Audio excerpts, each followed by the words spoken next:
Understanding the Comanche is understanding that their entire life and survival was intertwined with their horses.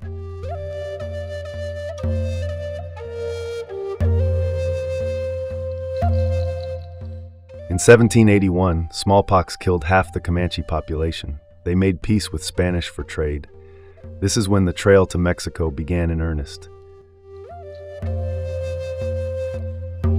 In 1821, Mexico won their independence, made a treaty with Comanche, but did not live up to it.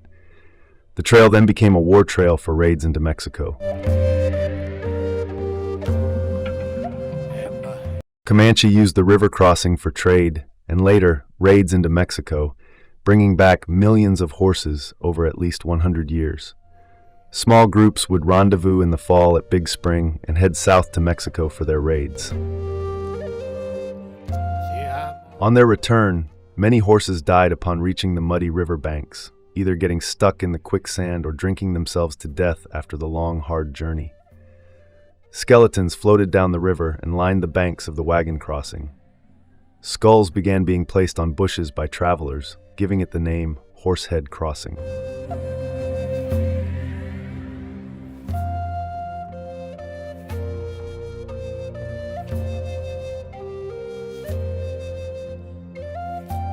The Comanche crossing was not at the well-known wagon crossing. Because they were headed north, the next bend in the river was a more convenient crossing point.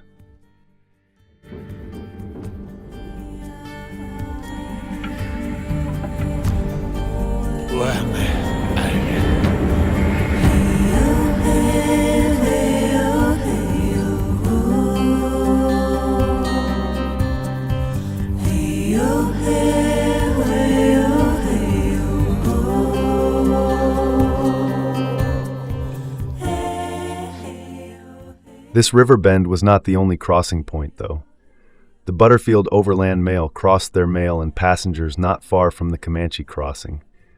They crossed in a small skiff to another awaiting coach to continue their journey to Fort Stockton. Their road crossed the Comanche Trail, later to merge into the same trail as they headed west.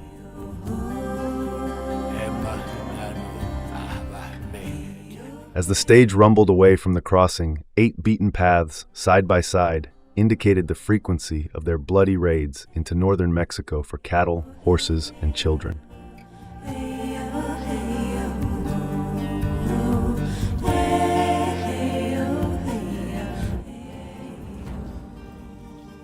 The well-used trace can still be seen today from space on satellite imagery. Due to the many horses running this trail, it is 30 feet wide at this point, but the wagon ruts in the same trail are only 6 feet wide.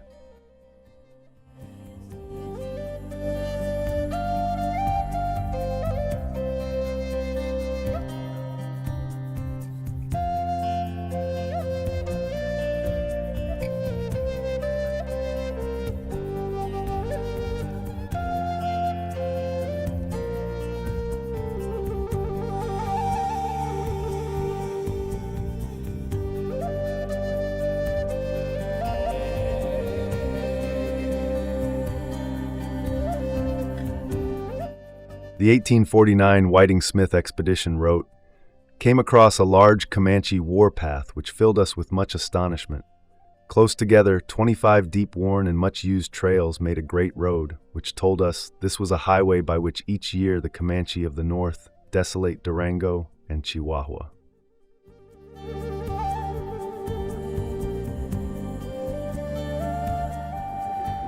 In 1859, the military built Camp Stockton at Comanche Spring.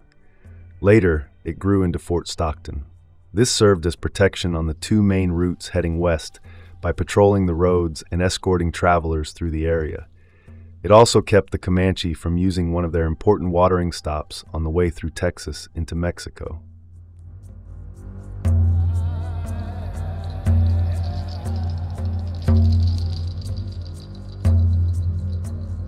Fort Stockton did not stop the Comanche, though. The simple solution was to just detour around and go on to the next water.